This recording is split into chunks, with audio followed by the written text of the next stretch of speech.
Om Shanti, everyone. Good evening and warm and affectionate welcome to all of you. Nice to see you once again to our Monday night, come Wednesday night, practical meditation series. And this evening we have with us Angie O'Toole, who is based in Frankston as a meditation teacher, and we're always meditation, spiritual lifetime learning. But Angie is also a spiritual teacher, as a core member of the Brahma Kumaris teaching team. So that's a distinction. And so tonight she's going to talk about imagination with no limits. And so settle in for that. This will be an entertaining talk and exchange, and there'll be time for each of you to have a say or to ask your questions at the end. So in a moment, I'm going to invite Angie onto screen. So welcome back, everybody, and thank you for that lovely welcome, Jackie. And it's really lovely to be here on Monday night. You know, usually Larry and I do tune in every Monday night and enjoy it very much. So it's very nice to be here. And tonight I've been thinking a lot lately about imagination. And it's something, you know, one of the things that we do here as spiritual students is we listen to spiritual knowledge every day. We have a class every day, every morning, and we will take a point from that class and we will extract meaning from that point and make meaning for ourselves from that point and go into the depths of that point and gain insights. And so I enjoy doing that very much because it's very entertaining, actually, where you can understand more deeply and get different perspectives. So I've been thinking a lot about imagination lately, and because imagination is something that's exclusive to us as human beings. It's something that animals don't have. They have instinct, but they don't have imagination like we do. So it's something that belongs to us humans. And the other thing about imagination that's really quite fascinating is that imagination isn't bound by the limitations of the physical world. So my body, there's certain things that my body can do, but there's lots of things that for each one of us that our bodies can't do. And we can't, we can't fly, and not by ourselves anyway.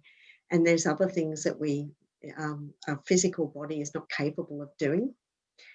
We're bound here in the physical world by the laws of gravity and other thermodynamic laws. But with imagination, we're not bound by any of those things. Imagination's totally unlimited, which is a really fascinating thing, actually. So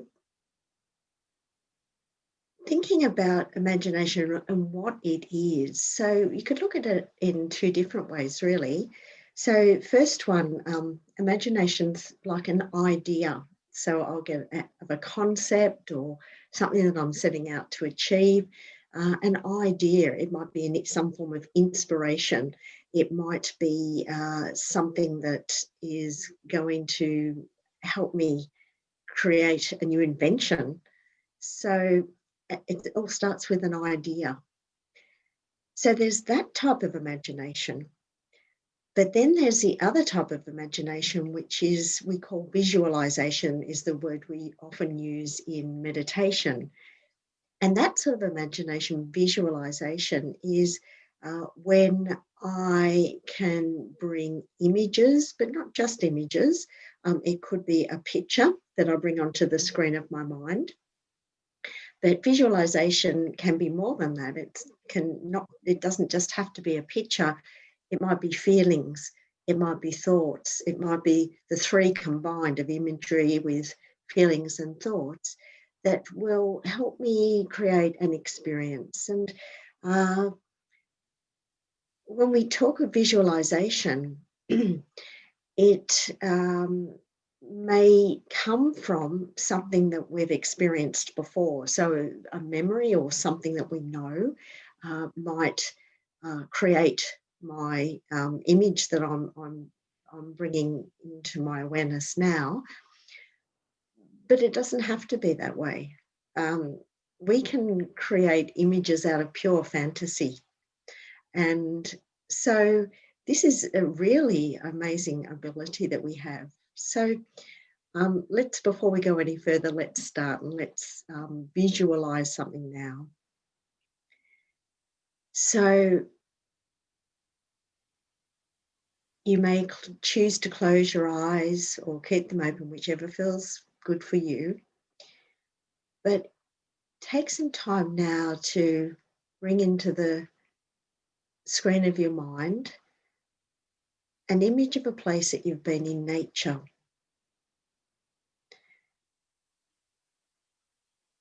And it could be anywhere, but somewhere in nature that you've enjoyed very much. It might be water, the sea or the bay or a river or a stream, or it might be the bush. It might be a beautiful field. It might be a mountain. It might be a cave. It might be a beautiful garden.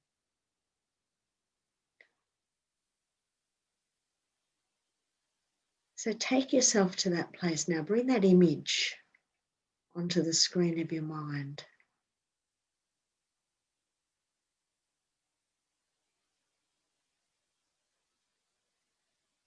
Fill in all the details.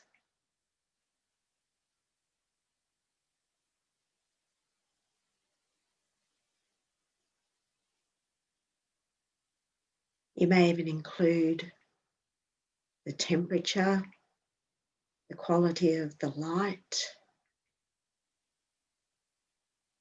In your imagery, you might bring sound. There might be the sound of birds or waves or some other sounds.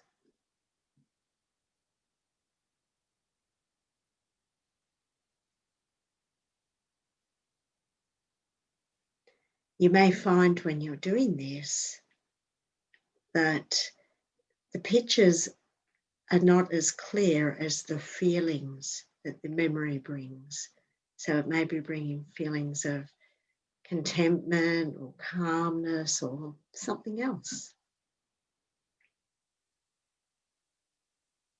It may be bringing thoughts, memories of who was there, the time of day, the time of year, how long ago.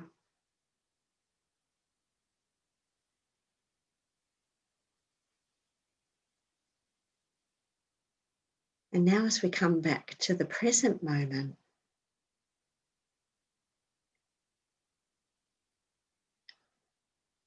and the understanding of this amazing ability that we have to create imagery. And what we've just done is from memory, but we're not confined to imagery from just memory. And that imagery can be very, very rich. It's not just confined to a flat surface image. You can include sound, texture, time, there's temperature, the quality of light. And you might have even found yourself noticing if you felt warm or cool. So we're really not limited at all with our imagination. And so why do we need it? Why is imagination important? And it is important for us. So firstly, for innovation, if we want to create new things, if we want to invent, for example, no new invention will come without first an idea. And, you know, I was thinking today about computers because we're more than ever, we're finding ourselves in the world of personal computers. And, you know, back in the 1970s, there were two men, both born in 1955, actually, you might know, Steve Jobs. And the other one is, his name's just gone away. Wow, his name's just disappeared. Bill Gates. Bill Gates. So Steve Jobs and Bill Gates, they're both born in 1955. And as we would know, that both of these men were great innovators in the world of computers. But back in the 1970s, they both had a dream of a time when people would have personal computers, and those personal computers would be helping us live our lives in different ways. The way we work, the way we educate our children, and the way we entertain ourselves. And you can imagine back in the 70s that would have possibly seemed a very far-fetched idea for many people to have our own computer. But here we are, and we're doing all of those things, even educating our children on our personal computers now, and certainly working from home. And I'm sure for many of us, we're entertaining ourselves. So really, their idea, their inspiration came to fruition, but who would have thought at the time that it would? And, you know, Brahma Kumaris, this has happened in Brahma Kumaris too, back in the early 1970s too, still in that decade, but a little earlier. Daddy Janki, and some of you might know, Daddy Janki was the administrative head of our organisation right up to March this year when she passed away. And she was 104 when she left us. But back in the early 70s, she was in her 60s, and she had been in India. She spoke Hindi. She didn't speak English. And her health wasn't very good. Her health was never very good. But in the early 70s, a decision was made that the Brahma Kumaris would branch out from India. And so Daddy was one of the pioneers of that. And she left India and she went to London. So she was in her 60s. She was not in very good health and she didn't speak English. And she went to London. And she went there with great purpose and determination, and with an idea that that this would be the start of something in the rest of the world. And, you know, from that very small beginnings in a tiny little flat in London, her idea came to fruition. And now the Brahma Kumaris has a presence in over 130 countries, 5,000 centres throughout the world. And before Daddy went to London, it was just India. So that came from an idea of being able to expand the presence of this organisation across the world. So imagination is very important for the world. We need, you know, for new inventions, for new ideas that, you know, create some of these wonderful changes. But it's also really important for ourselves. So for the self, imagination is really important because with imagination, I can create newness. So ideas that will give me a fresh perspective, give me some fresh ideas, that I can make some changes that I might wish to make. There's another sort of imagination too, and you could call it empathetic imagination. And this type of imagination is where the imagination's bigger than the person, actually. And with empathetic imagination, it might be an idea that's for the good of the whole of mankind. And think of ideas like world peace or, feeding a hungry nation. And think of people like Mahatma Gandhi and Mother Teresa, who had these bigger ideas and these bigger notions. So empathetic imagination that's for the good of much more than just me.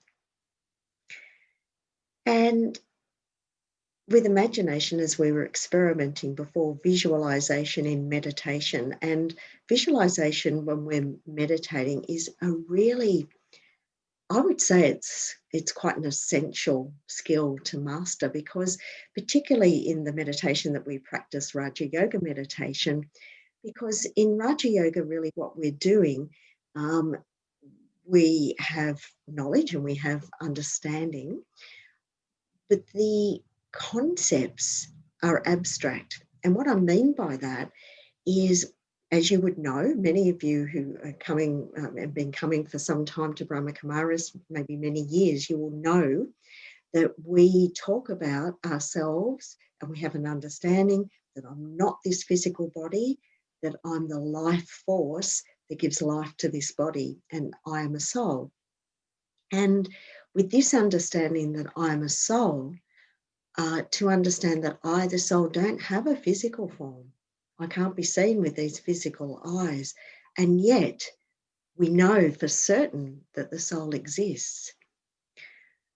But because we perceive as human beings, we use our bodies, and we're used to using our senses to perceive, it's very helpful to be able to visualize, to create an image or a feeling or a thought that will support these ideas, these of knowledge, which can seem abstract, can be hard to define if I'm trying to put it into physical terms. I can't put a soul into physical terms because I, the soul, am not a physical being.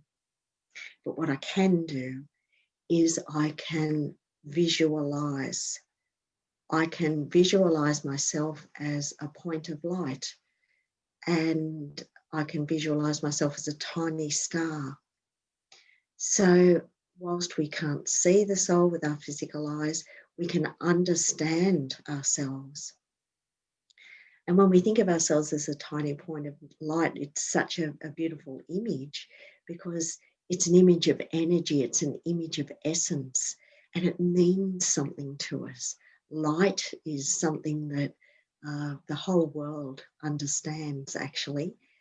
So when I think of myself as a point of light, and when I visualize that, when I bring that into the screen of my mind, that image, it helps me understand myself, even though I can't see myself as a soul with the physical eyes. So behind me, you can see we have a point of light. So let's experiment with that now. And you can see the point of light that's here, and you can see this point of light in the picture that's here. So just rest your eyes on the point of light for now, and you can see it very clearly. It's very beautiful, it's very rich colour, and a small point of light. And that point of light is an artist's impression, signifying either soul. So you can see it. And now, close your eyes. You can close your eyes now.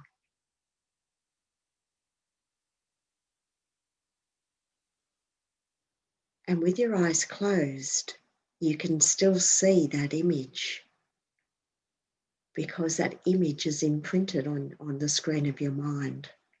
So even with your eyes closed, you can see that image.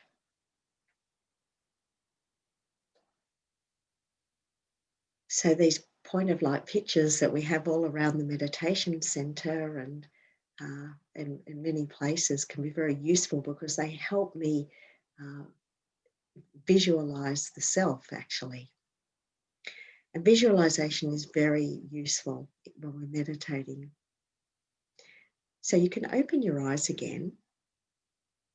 And so imagination we use in these different ways. We use it in the world, we use it for the self, to create ideas. We use it for the good of many, and we can use it in meditation. But to consider for a moment, how do I use imagination? So as an individual, how do I use imagination? Because we all do use it. And it might be, it would be wonderful if I'm using my imagination to create ideas and images that raise me up, take me to a higher state of consciousness that you could refer to as soul consciousness. And that's not just confined to when I'm meditating. I can be in that heightened state of consciousness when I go about my day. If I'm holding an elevated awareness, I can do that. So is that how I'm using my imagination to bring imagery to myself, to bring ideas to myself that lift me up? And it may also be that I'm using my imagination for ideas that will make my life better. So improve my life and maybe improve the life of others. And that could be with invention, but it could just be with an idea of how I can bring more happiness to myself, how I can bring more happiness to another. And this power of imagination that we create these ideas. And, creation of ideas is a very powerful thing. I find I use, I spend time on ideas a lot, actually. I'll talk more about that later on.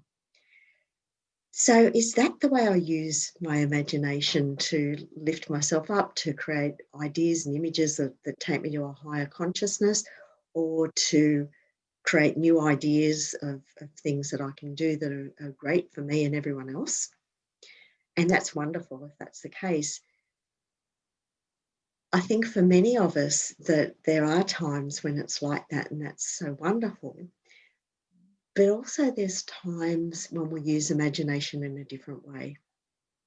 So, and sometimes when we use imagination in this different way, we can create, if you like, monsters for ourselves. And we might find ourselves imagining the worst. Think of it, let's look at a couple of ways we might do that. If I imagine what could happen, and because our imagination is unlimited, if I find myself sort of in the way of harmful thinking patterns, I might find that I'm generating thoughts that spark my imagination about all the possibilities of things that could go wrong, or might not turn out right, or catastrophes that could happen. So the power of our mind and our imagination is, if that's our tendency, we can create as many monsters as we want. For some of us, it might be like that. And what will happen if it's like that is these ideas will make me frightened and angry. My emotions will kick in, anxious. It may be another way that I might misuse my imagination is to think about other people and what are they thinking. So we might be able to guess what they're thinking by their behaviour. It might give us certain insights, but really we don't know. Really, we have no idea what they're thinking. We might think we do, but often it doesn't stop us imagining what might be going on in their head. And really, when you think about it, we've got enough to deal with in our own heads. But that doesn't stop us sometimes. And often when we're thinking about other people and what are they thinking about, it'll be in relation to ourselves. So what are they thinking about me, what I'm doing, how I look, what I'm saying? And it's really a no-win situation when you think about it, because first, we don't really know. And secondly, we've got absolutely no control over what they might be thinking. So the best we can really hope to do there is to give them only good things to think about us, so that our behaviour towards them, our relationship with them is such that they've only got positive things to think about us. So there's that sort of imagination. And another one is, and I think this is very prevalent at the moment, what's behind this? And, that mistrust of maybe governments and organisations and other people. What are they up to? Or is there an ulterior motive here? Is there some nefarious purpose? Or what are they about? What's their motive? So that's very destabilizing. When I find myself thinking in that way, trying to guess or even second guess uh, someone's purpose or even the purpose of an organisation or a government, it can bring a lot of uncertainty and certainly doubt. So I can spend a lot of time on that as well, trying to guess what's really going on and try to work it out. And, conspiracy theorists do spend a lot of time here trying to work out, what's behind this? What are they trying to do? And imagination can really run wild with that. And one other way that we can misuse imagination is with things from the past. So think of this: if somebody's hurt me or something's happened in the past that's created a painful memory, and I'm now in the present or moving forward, and I use my imagination based on what happened in the past. So perhaps a person acted a certain way at a certain time. And so, and I'm not saying that we shouldn't be cautious and we shouldn't be aware and alert and take care of ourselves. That's really important. But often, if somebody's behaved in a certain way, we'll be imagining what could happen next. And think about this for a minute. So if they've behaved a certain way once that we didn't like, and so our imagination's kicking in about what they might do next and in a negative way, because our imagination is, we're generating energy when we're using our imagination with all of these things. Actually, the energy that we're putting out is not good energy. And so we might just find that we're helping to manifest the thing we don't want. So, rather than putting someone in a box when they behave a certain way one time, maybe a better way to consider is, well, maybe they were having a bad day, and give them the benefit of the doubt rather than imagining the worst of them and what could happen. So we really can create a lot of monsters in our mind, and because there's no limitation to imagination, we can go as far as we want with that. But of course, when we do that, it makes us frightened, uncertain, it makes us angry.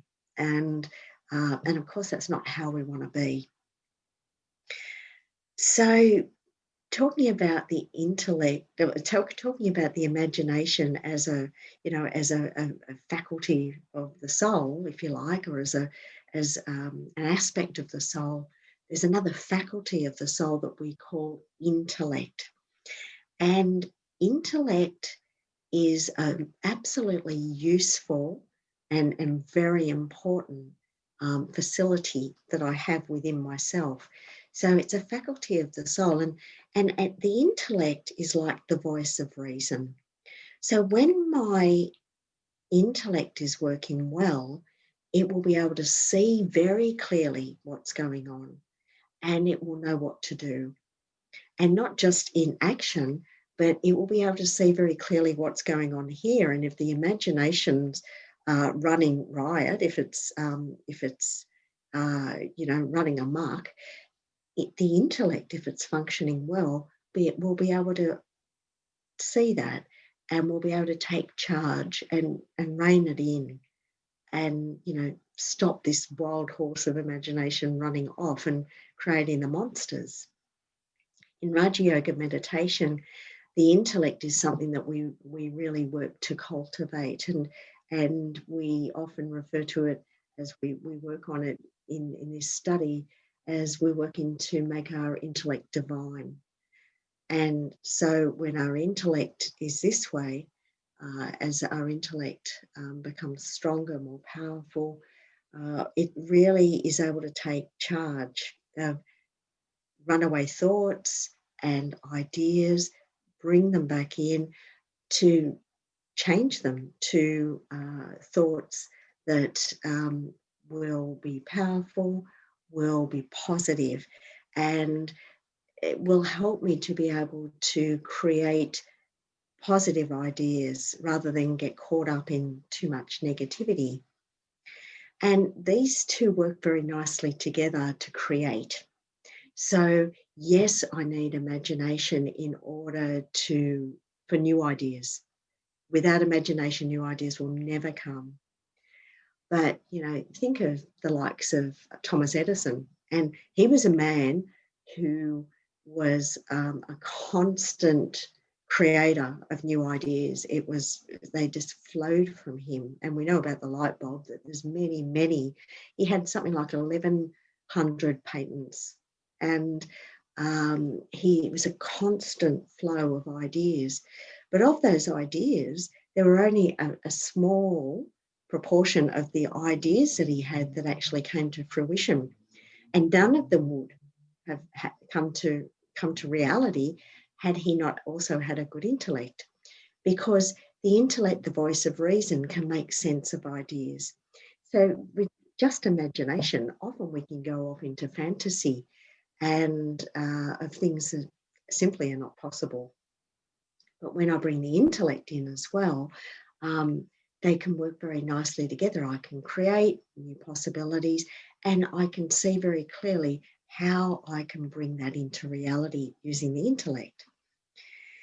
So it's interesting actually, because the intellect, not only will it help me to direct, to create positive, powerful thoughts, to rein in the ideas, and certainly, the runaway imagination that might be going into fantasy or negativity in its creation.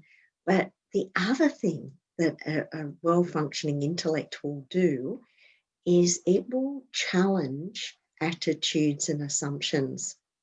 So think of this, our attitude. Our attitude really is the way we see the world. And the way we see the world for each one of us will be different. It could be the product of our upbringing or our faith tradition or our culture. There'll be many influences that help to shape my attitude, how I look at the world.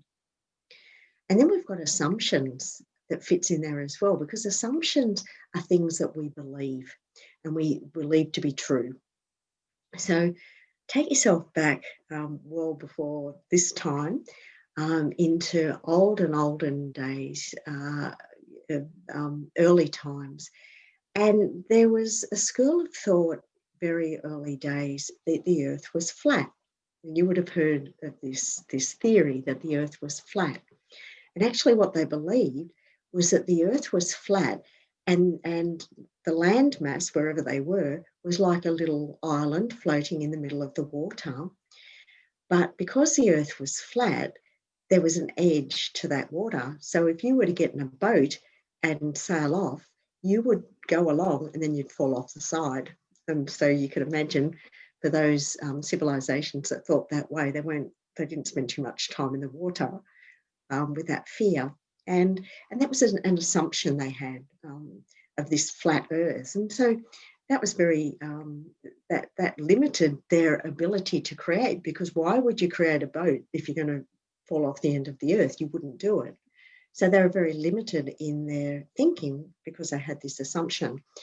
And of course, we know that the discovery was that the earth isn't flat, that it's a sphere. But think of this in your own life about our own assumptions, because we all have them. There's things that we assume to be true. And sometimes the things that we assume to be true really will limit us. And so a well-functioning intellect will be able to challenge those assumptions. And with that challenge will open up the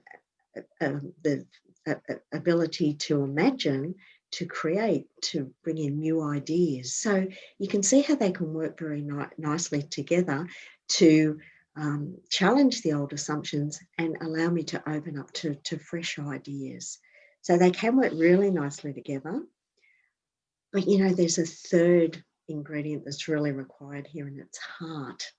Because I can have great ideas and I can create fantastic ideas in my imagination, and my intellect can see how they could be put into place. But without heart, if my heart's not in it, I may never act on that.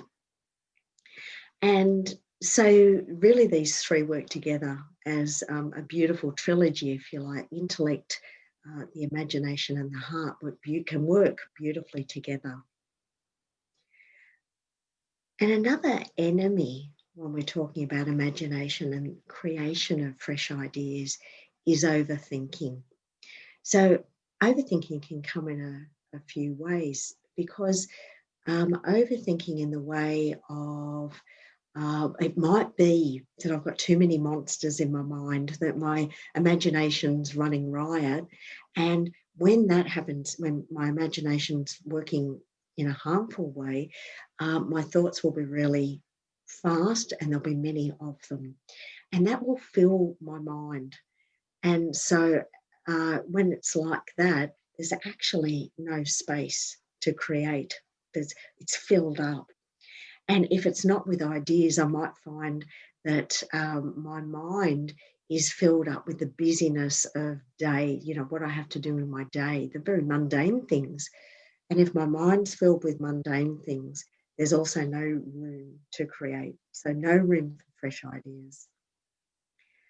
So really, it's so important, if I want to bring fresh ideas, if I want to get inspiration, to have a mind that's quiet and still. And how do I do that? So meditation is the natural method to create a quiet mind. When I'm in meditation, my thoughts slow down. I am able to access that quietness inside, and it's a fertile ground for inspiration and new ideas. And, I find I love to create new ideas. It's something I do a lot. And you may know one of the things we do here at Brahma Kumaris is early morning meditation. And sometimes if I'm looking for an idea, I'll take the intention into early morning meditation, but then I'll stop thinking about it. I'll put the whole lot out of my thought, just the intention that some inspiration will come, some new ideas, something will come that's going to be what I need. And so without thinking at all, sitting back, becoming quiet, clearing the mind, entering that still internal space, the ideas start to flow. I find after a little while, when I really need them, the ideas will start to flow. And when the ideas come from that space, it's amazing, because really they're quality ideas. And because they're coming from the part of me, for the excuse me.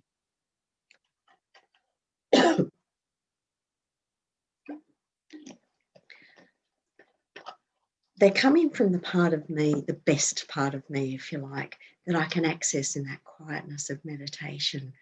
So there's inspiration possible in meditation just by not thinking too much. So that's something that's really wonderful to experiment with. It's a natural vehicle for ideas and inspiring ideas, quality ideas. But when we get ideas, it is newness, and newness is good because it brings us fresh perspective. But when there's newness, it also brings with it change. So if we've got new ideas, the next step of a new idea is to put it into practice, and that means change. And depending on how I feel about it, change can be exciting or it can be very frightening. And for some of us, and why frightening? Because it's the unknown. Even if I've got an idea and I have an end in mind with my idea, yes, I'm planning for this to happen. It's still unknown territory, uncharted waters, because it's new. So for some and some of the time that'll be very exciting, but sometimes it won't. Sometimes it'll be scary. So sometimes we'll find that when ideas come, there'll be a lot of resistance to them, inner resistance to them. And we might find that we want to stay put, that we actually don't want to move. And there can be lots of reasons for that, that we'd want to stay put. If we're uncertain about what it'll look like with a new idea, what the change will look like, we may find that we want to stay where we are, even though where we are may not be such a great place, but it is the devil we know. So we're familiar, even if we don't quite like where we are and what's going on. Sometimes that resistance to change is because we don't know what it'll be like when I take that step. Here, at least I know what's going on, even if it's not so great. And sometimes we'll find that when we're in this sort of a situation, we'll actually use imagination in the wrong way. That I'm in this situation, I don't like this situation, and so I'll use my imagination to escape, run away in my mind. And so this escapism, using imagination to escape, will work for me for a short while. And it will work for a short while, but sooner or later I've got to come back. And when I come back, the situation's still the same because I've not applied any change. So when we have new ideas, when we generate and we create these new ideas using our imagination, they exist as potential. And there is an energy with this potential. So they haven't been realised yet, but they exist in that potential world, if you like. But if I have ideas that I like, that I'd like to implement, but there's things holding me here, holding me in the present, and I'm unwilling to change, that can be really, really uncomfortable place to be, because I'm not so happy where I am. I can see where I'd like to be. But if I don't take the step to make the changes, I can end up feeling very disheartened, disappointed with myself, unfulfilled, and very disheartened, actually. So frustrated too. So that's something to think about. When I get an idea, am I willing to take the step? And another thing here just to consider is that when I get an idea, it's really worth asking myself the question, what's the motive? What is my motive for putting this idea into play? And if it's a selfish motive, if it's just for me, we know that that's not going to have such a good outcome. So just checking my intent and my motive behind is also an important thing. So these ideas exist as potential, and even impossible ideas. That how could this possibly happen? I want to bring change, but it doesn't seem possible.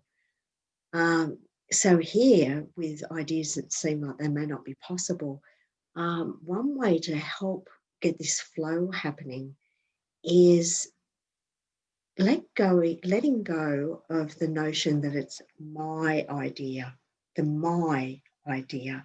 Because as soon as I think it's mine, as soon as I have the ego that this is my creation, it limits the idea, and actually it stifles the idea. But as soon as I let go of the minus and I allow the idea its own life, it generates its own energy. And sometimes, something seems really impossible. This is a wonderful thing to do. And I find, often when things are like that, and in fact, it happened to me last week, there was something that I really couldn't see how it would work. And so I just had to let go of it, of my notion of it, the minus, the ego of it. And I actually brought in the energy of the divine, the supreme. And this was really wonderful. I wasn't asking the Supreme to fix it, but I was asking for help, to the power and the energy to combine with what I was putting towards it and other energies that were going to this idea. And actually very quickly everything changed, and what I was thinking couldn't happen did happen. But that wasn't because I made it happen. It was because I actually got out of the way, and with the divine energy, but also my I-ness getting out of the way, it really helped to bring this thing into reality. So it was something to experiment with. But just coming back to this idea of new possibilities as potential, um, there's things that will really help me. And there's three virtues. And I mentioned Daddy Janki before, and she used to talk about these three virtues as a lot, and she used them all her life, I think. And they're a means to make ideas into reality. So I've already talked about the intellect and the heart being involved, and the virtues that will help. There's three main ones. The first one's courage. So courage to take a step into the unknown, courage to move forward. But with that, the second virtue is determination, because with determination, obstacles will come. When I try to bring change, things will get in the way. But determination will see me through obstacles, things that get in the way of what I want to achieve. And actually, obstacles are good, because every time I overcome an obstacle, I get stronger, and it helps me on the path to where I want to go. So determination, the second one. And the third one is an absolutely essential ingredient. It's enthusiasm. That's the heart. So enthusiasm will move me forward. And so these three together, courage, determination, and enthusiasm, will help me move these ideas into reality. Meditation is an activator for getting my ideas to happen, because as I said before, getting in touch with the best part of me. We do it in meditation. We get in touch with the best part of me. So when I take my intention of my new idea into meditation, it's putting such wonderful energy into the generation and into the possibility of making this a reality. And it really creates a very powerful current. And of course, that doesn't just stay within me. That current that we're generating with intent in meditation will flow out to help create a reality, whatever it is that we're wanting to achieve. So I just want to talk a little bit about ingredients to make our ideas succeed. And firstly, these three virtues, so important, but also, when we get an idea, to put it into play, I really need to set out with the end in mind. So I'm starting off knowing what I want to achieve. I've got a goal. So, I've got an idea, but what might that look like? So having a goal, but then secondly, picturing my goal. And this is very, very powerful. When I can use the power of imagination to visualize, to create the reality of my goal, as we did earlier with a memory from the past of nature, we brought it into the present. Let me now bring the future idea into the present. So I know what it is I want to achieve, and I'm bringing the experience of that into the present, and using visualization of imagery, thoughts, and feelings together, I can bring this into the present and experience it now.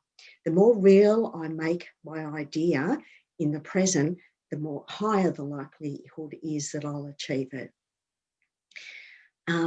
Another thing that's so important is to focus on it. It's no good if I've got a great idea that I really want to achieve and I think about it once a week. I need to think about it all the time. So if my idea is important enough to me, I need to be thinking about it constantly. So every day and several times a day, thinking about it, meditating on it, thinking about how I'm going to achieve it. And I would say, really important, every night before I go to sleep, to reflect, what have I done today that's brought me closer to achieving this idea that I wish to achieve? And the last thing here is about just giving it positive energy, because, and we can do that in all sorts of ways. We might be someone who is really musical. We might make a song in our head about what our idea is like, or write a poem about it. We may use affirmations that will strengthen our resolve. So there's lots of positive ways that we can create. One I really think is a good one for commitment is tell someone else my idea, because when it's just in my head, I'm safe. But when I share it with someone else, when I say, this is my idea, this is what I'm going to do, then they can hold me to it. So it's another step of courage to share my idea with someone else. And also just to celebrate every single success every day. When I do that reflection, if I find that I'm finding things that move me closer to what it is, the realization of my idea, then celebrate, pat myself on the back, congratulate myself, because every day I do this, I'm moving closer. And, sometimes what will happen is we'll have a fantastic idea, we'll imagine something that's wonderful, we'll put things in place to make it happen, and then it doesn't work out that way. But, even if we don't succeed, we still succeed when we've put the effort in. So even though we might not succeed with what we set out to do, we've still succeeded to move forward.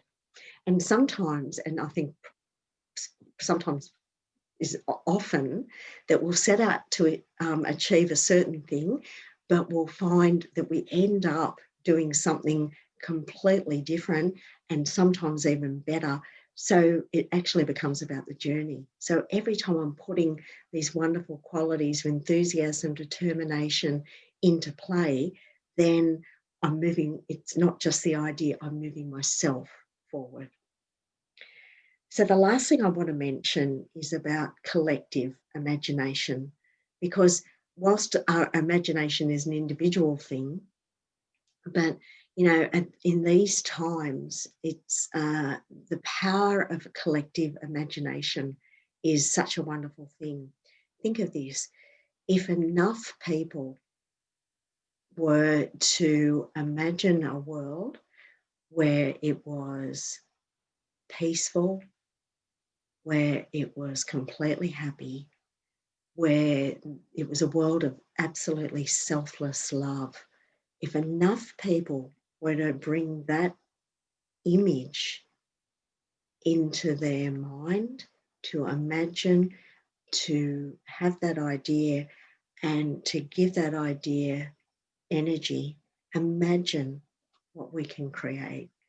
And there's really no limit to the peace, the happiness, and the love that we can create as a collective. So it's something that we can all do together. And when we finish off tonight, we'll have a meditation. We might do something like that. So that's pretty much what I wanted to say. And Jackie, maybe there's some questions, or maybe you've got some questions.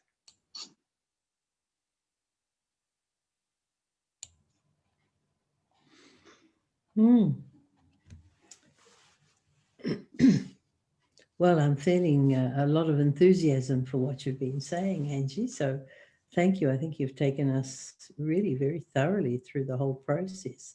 And just picking up on what you were saying at the end there,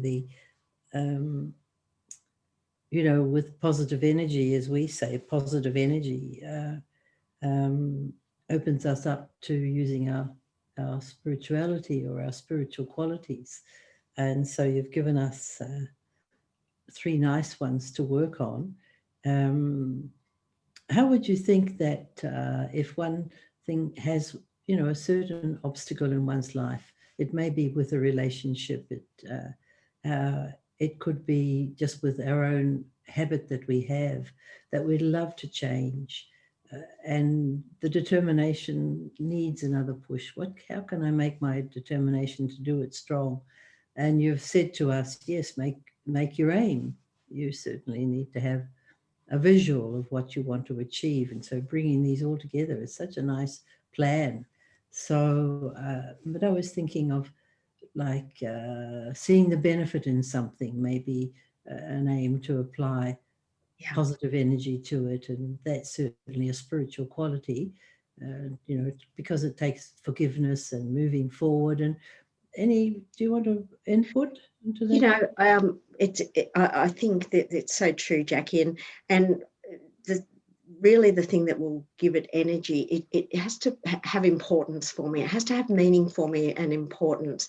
And as you say, spirituality is like I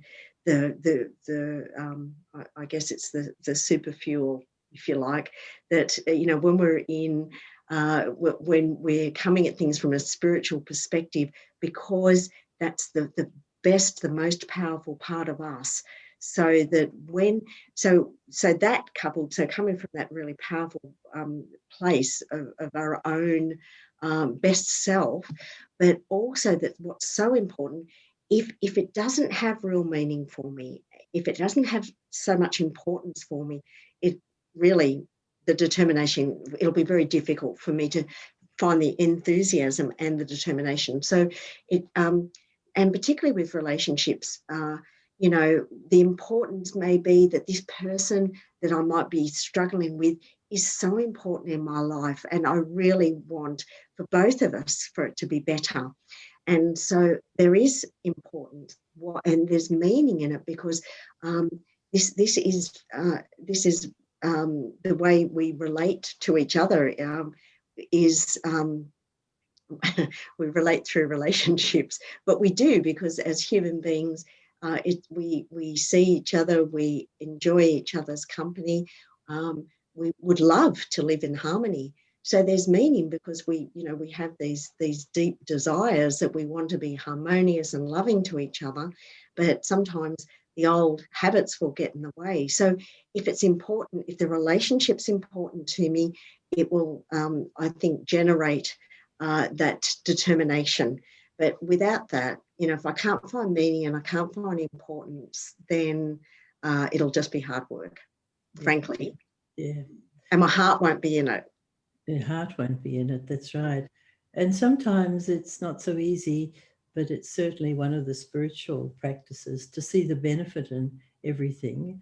And if I'm relating to someone who doesn't seem to have bringing me any benefit at all, we have a practice of, checking out at the end of the day with a sense of gratitude. What can I really see that worked for me today? And you've mentioned that, such a powerful practice, that one too. But any hints on how to see the benefit in Well, I think sometimes it's really, we have to, it can be really challenging, because if somebody's pressing all my buttons, it sometimes can be hard to see past that. So this is where meditation, again, is so very useful, because it allows my mind to disengage, if you like, from all that busyness and all that distraction of how I might be viewing that person. And if you like, take a mental step back. And when I become quiet inside, when I'm meditating, I'm able to firstly get in touch with myself as a spiritual being. And then I'm able to change my vision on the other. So rather than seeing their behavior, I'm able to understand that they are not what they're doing, and they are not what they've become. They're a soul like me, and they have the same goodness inside them as I have. It's just, I can't see it so clearly at the moment. But then I can change my vision, because I know that under this behavior, there's this goodness that exists, and I can look at that. And the benefit may be that they're actually showing me in their behavior something that exists in me, because there's a little saying that I took to heart early in my spiritual life, and I still think about it from time to time. And it's, if I spot it, I've got it.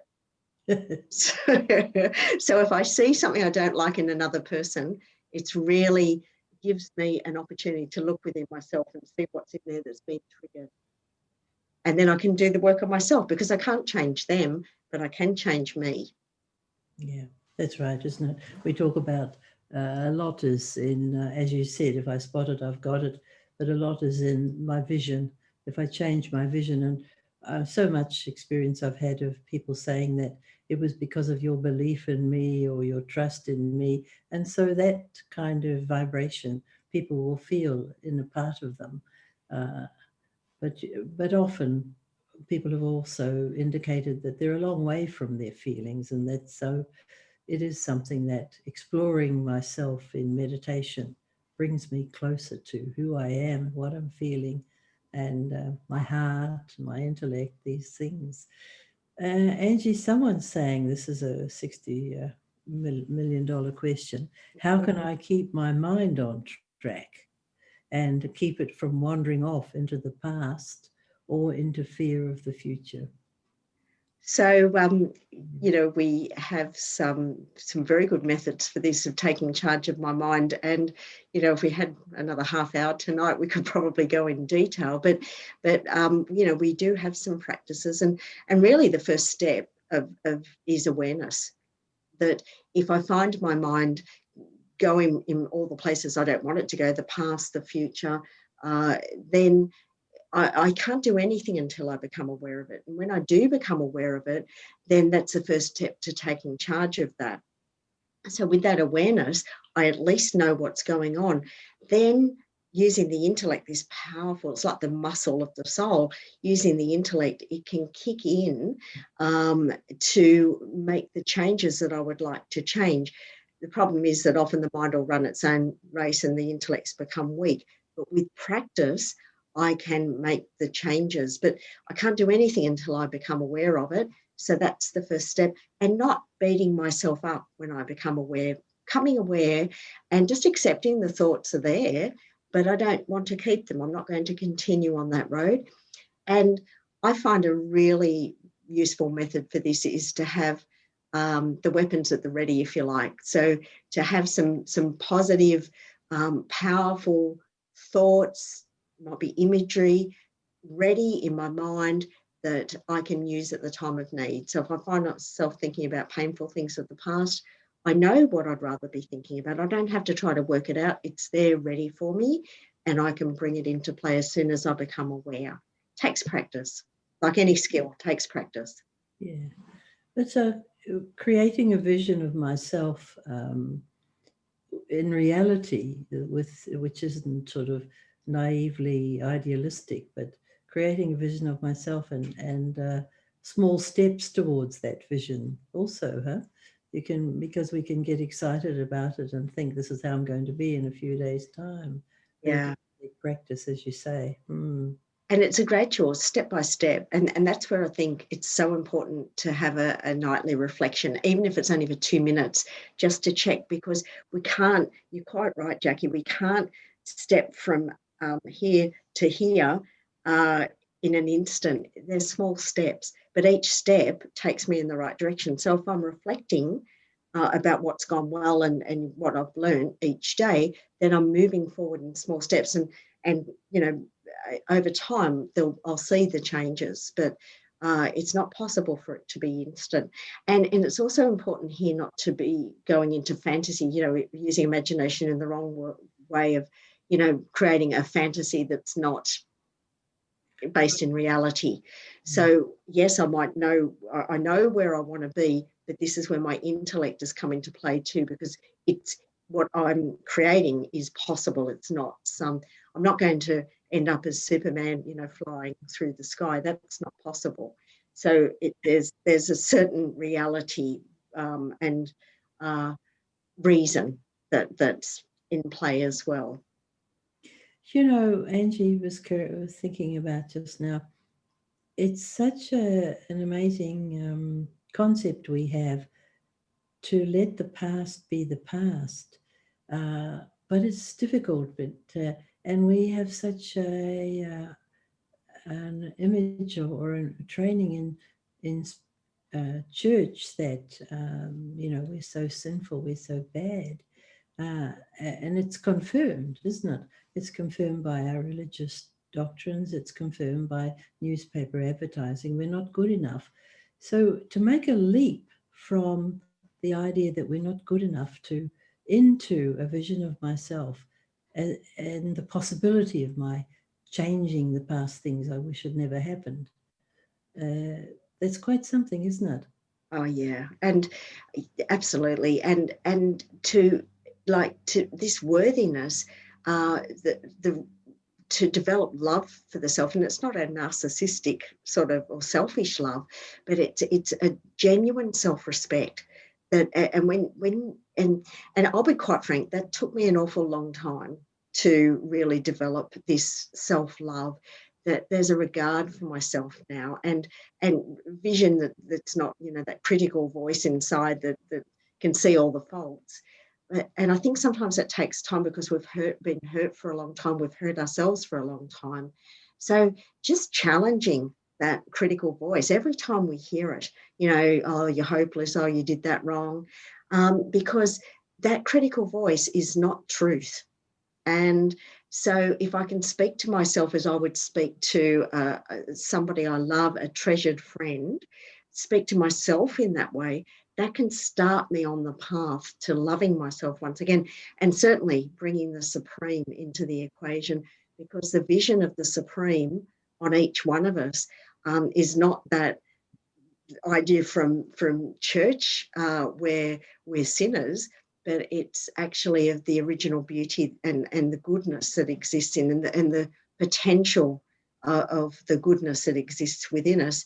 And it's there. It's not that it's gone. It's just been covered up. So really, the divine vision on me is the Supreme can see that, and that can help me. When I realize that can help me to see it too. But first, I need to believe that it exists in me. And I think that's a really important first step. So challenging that voice every time it says you're not good enough, you're hopeless, challenge it. Always challenge it because it's wrong. Okay. And also it's important to make that relationship and connection with the Supreme a real thing.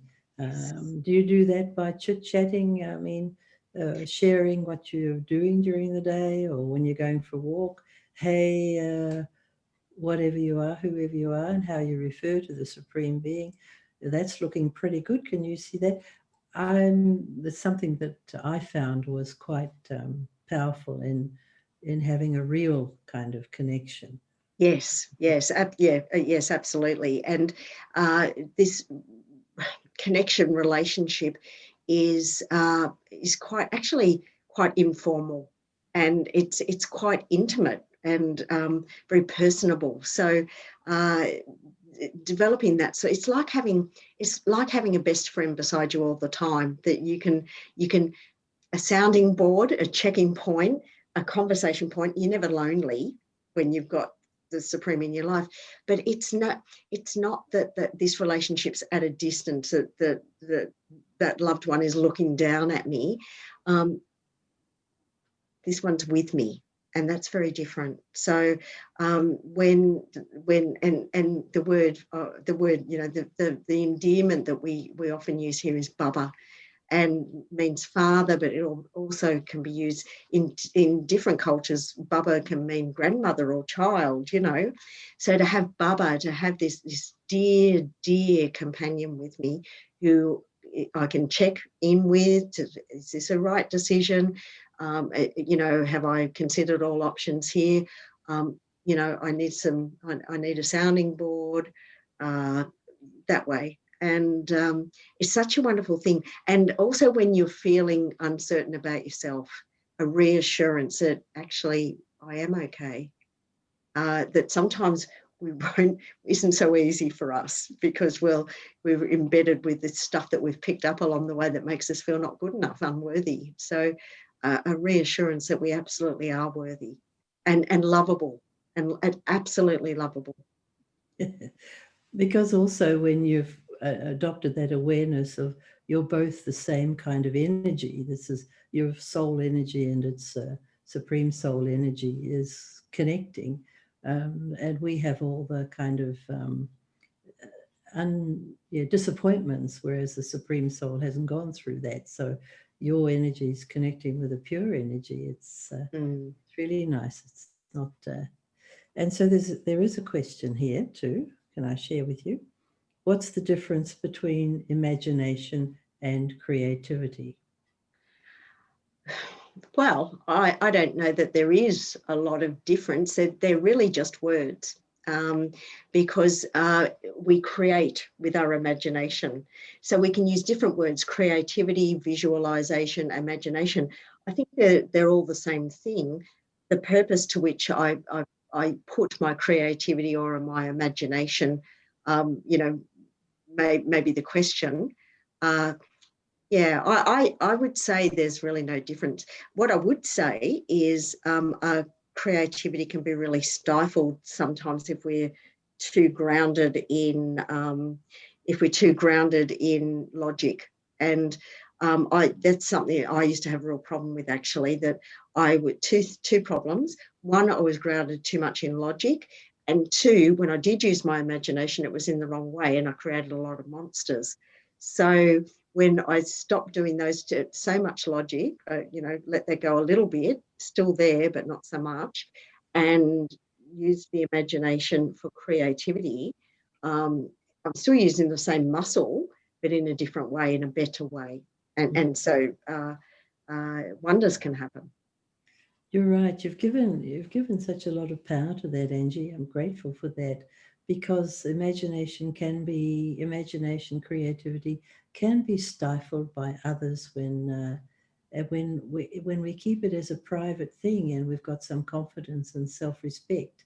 It becomes very powerful, put towards positive use, good spiritual use. Absolutely, Mm. yeah. And a shared idea, the courage to share an idea, even though it might get logicked out, but at least that creativity shared can generate a lot of positive energy. Mm. There aren't any more questions, Angie. So would you then lead us in a meditation to close the evening, and we can say thank you to everyone for staying with us, and we'll see you again on Monday next week. Om Shanti. Over to you, Angie. Thank you. So I take a moment now to check my body. Make sure that my body is feeling relaxed and sinking into the chair, loose and easy. And as the body relaxes, I'm able to remove my attention from the body, turn my attention inward.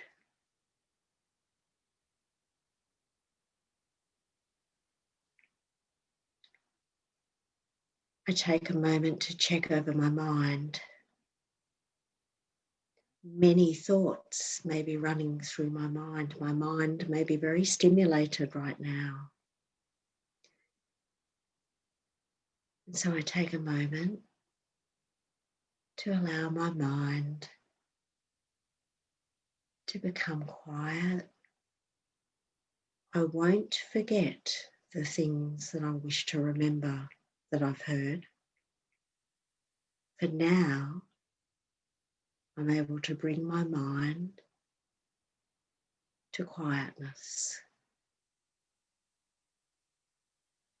I don't need to think too much.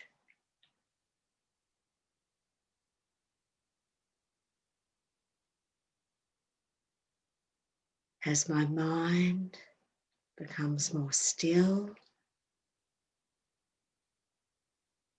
I'm able to go much deeper within.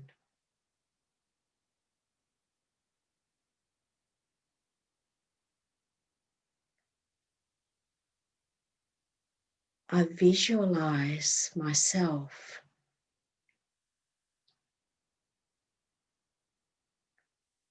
moving towards a bright point of light. And this point of light is at the very heart of my being. I'm going deeper and deeper within myself towards this beautiful light.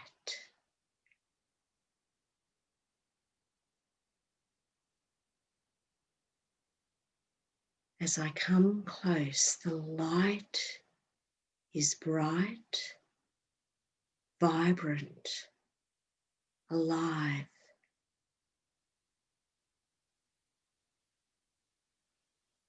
I'm so close now that the light is right in front of me. And with my next movement, I'm in the light. The light surrounds me. I'm surrounded by vibrant light.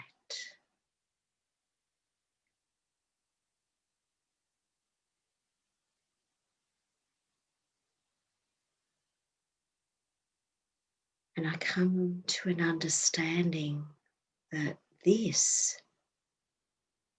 is who I am. I am the light.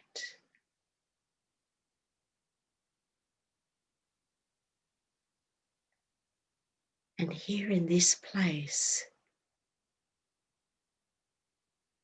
I can feel the very best of me.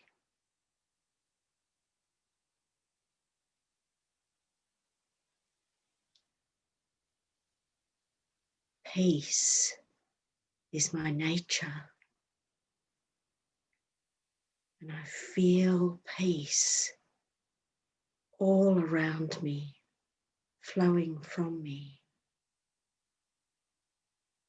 I am the light of peace.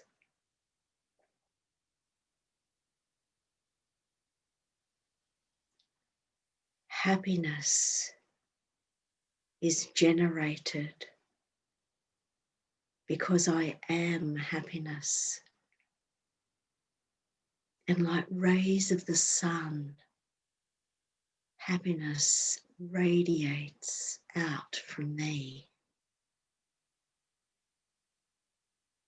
The more happy I become, the more brightly I shine. And this beautiful radiant energy flows from me, touches others, infects them with happiness.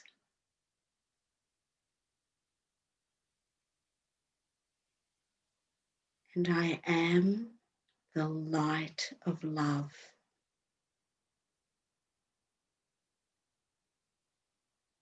I am a being of light. My vision of myself is of absolute respect. I see my own beauty. I can see what's deep within. I'm here at the very core of my being. And here there is love. Here I'm able to understand what my Supreme Parent means.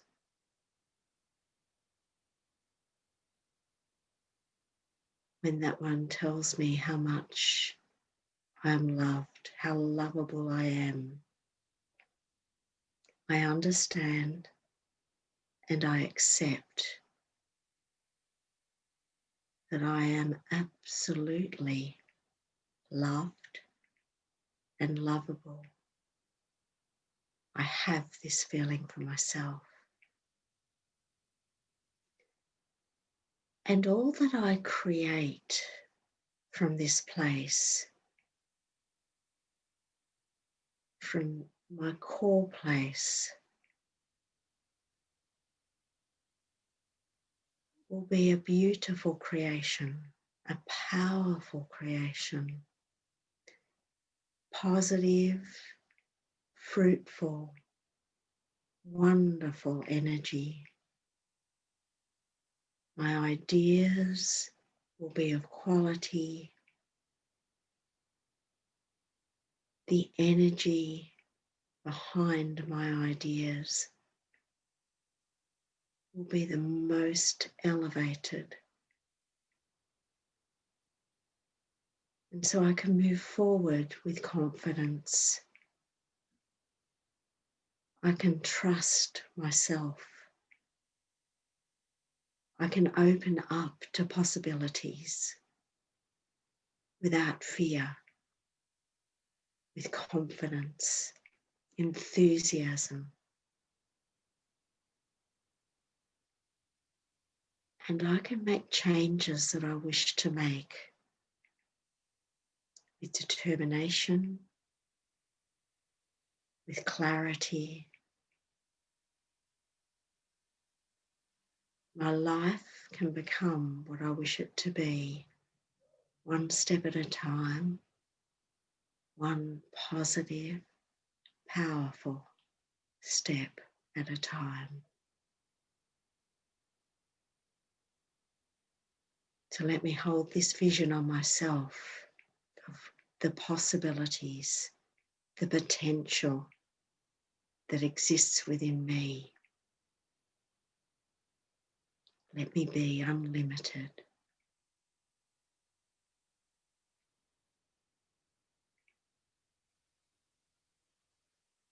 Om Shanti.